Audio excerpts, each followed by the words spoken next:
Hola, buenas tardes. Soy la doctora Lourdes Murillo Lepe, médico especialista en nefrología. En esta ocasión voy a explicarte un poco más a fondo acerca de lo que es la insuficiencia renal crónica y qué es lo que podemos hacer entonces para evitarla.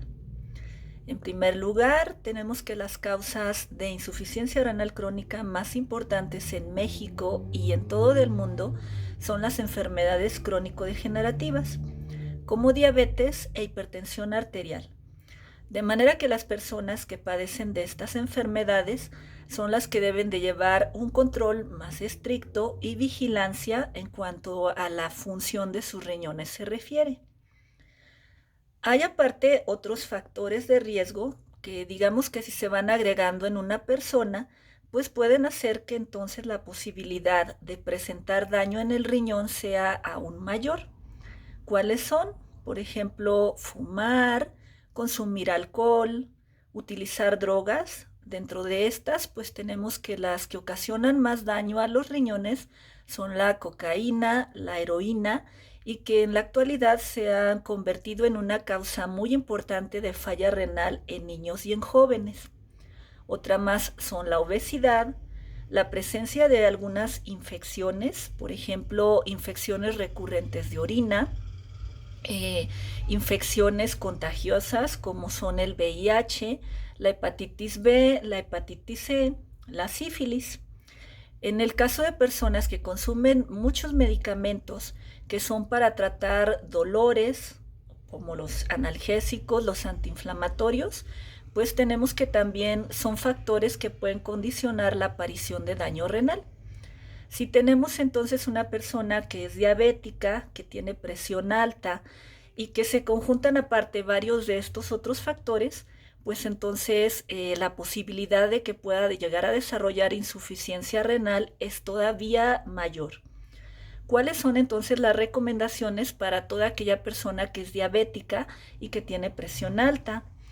En primer lugar, pues modificar lo que son sus hábitos, su estilo de vida, donde sería muy recomendable dejar de fumar, dejar de consumir alcohol, evitar al máximo el uso de fármacos como son antiinflamatorios y analgésicos, o bien preferir utilizar aquellos que no ocasionan tanto daño renal. De estos, por mencionarles algunos, bueno, los que serían preferibles de utilizar sería el meloxicam, el piroxicam, el sulindaco y el tramadol, que son los que ocasionan menos daño renal.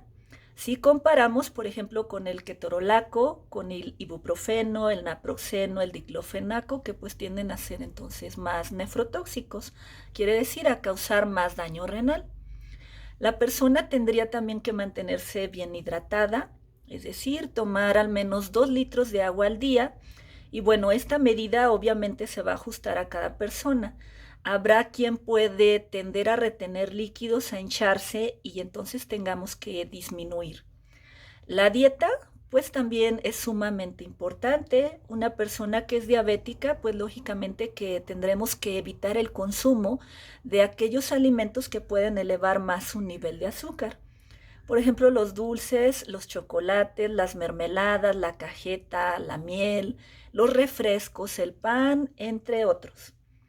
Ya sabemos que es muy difícil de llevar a una dieta, pero si tratamos de apegarnos lo más posible, pues vas a ver muy buenos cambios reflejados en tu salud.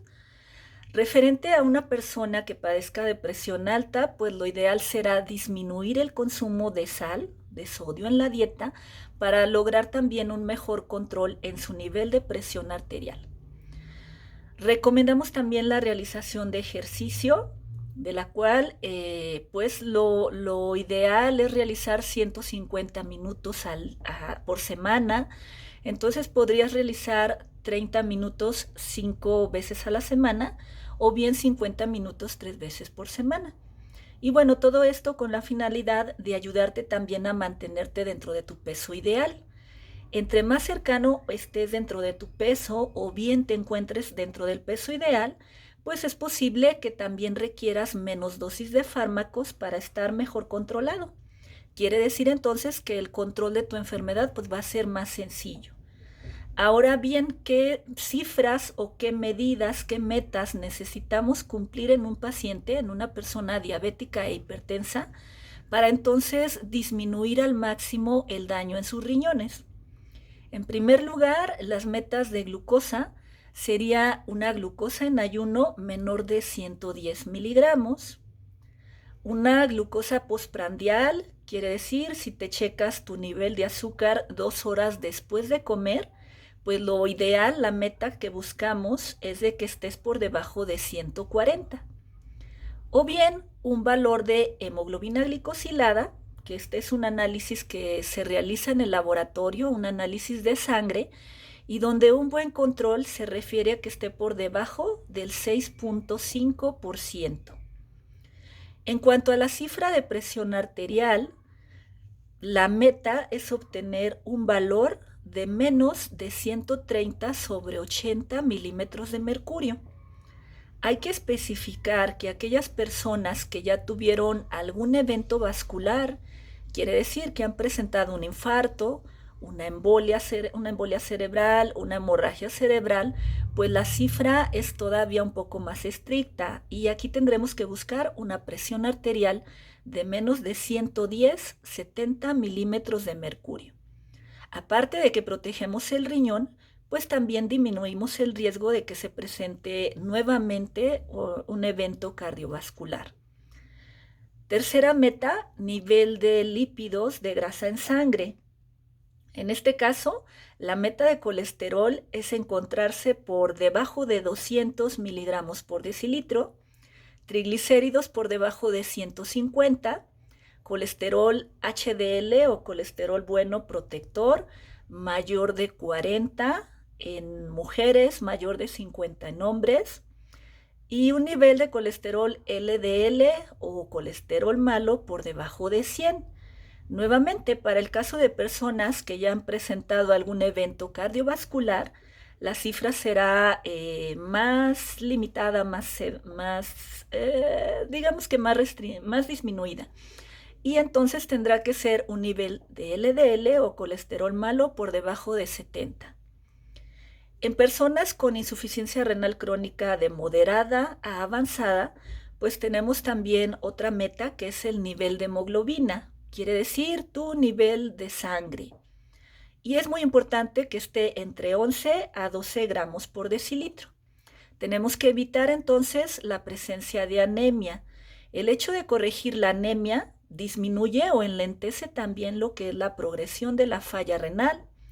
Mantiene al paciente con más energía, con más vitalidad, con mayor sensación de bienestar y sin sentirte, digamos, bajo los síntomas o los efectos de la anemia, que cuáles serían sentirte muy cansado, muy decaído, con dolores de cabeza, mareo, fatiga, sensación de falta del aire al caminar o al hacer esfuerzo. Otras cifras que también serían importantes de comentar sería el valor de ácido úrico, donde esperaríamos obtenerlo por debajo de 8 miligramos por decilitro en sangre. Y bueno, a nivel de la orina, sumamente importante realizar la recolección de orina de 24 horas para cuantificar la cantidad de proteínas que pierde nuestro paciente. Esto se conoce como proteinuria en orina de 24 horas. Y también es importante que sepas que entre más sea la cantidad de proteinuria, mayor el riesgo de desarrollar insuficiencia renal. Entonces, tenemos que, en resumen, tener un buen control de tu enfermedad de base, quiere decir de la glucosa, de la presión arterial, del peso, si es que hablamos en este caso de las enfermedades crónicas que más frecuentemente producen insuficiencia renal, seguido entonces de un control en tu nivel de ácido úrico, control de colesterol, de triglicéridos, de la proteinuria, quiere decir las proteínas en la orina, y así como el nivel de hemoglobina en sangre. En siguientes videos te estaremos explicando más a fondo cómo puedes lograr controlarte en cada uno de estos aspectos, en cada uno de estos puntos, y qué medicamentos son de los que disponemos para ayudarte a lograr estas metas. Estaremos hablando también de aquellos alimentos o bien aquellos medicamentos que pueden llegar a dañar tu riñón. Todo esto con la finalidad de ayudarte a que te encuentres en un mejor estado de salud y a prevenir entonces lo que es la insuficiencia renal. Es muy importante prevenir esto, ya que en los últimos años ha incrementado en forma muy importante el número de pacientes que se encuentran en diálisis, hemodiálisis y trasplante renal. Estas terapias no son malas, mejoran mucho la calidad de vida y la sobrevida de la persona que padece insuficiencia renal, pero sí que llevan a un cambio total en lo que es la forma de vida de la persona, desde lo que es la parte física, emocional, económica, social.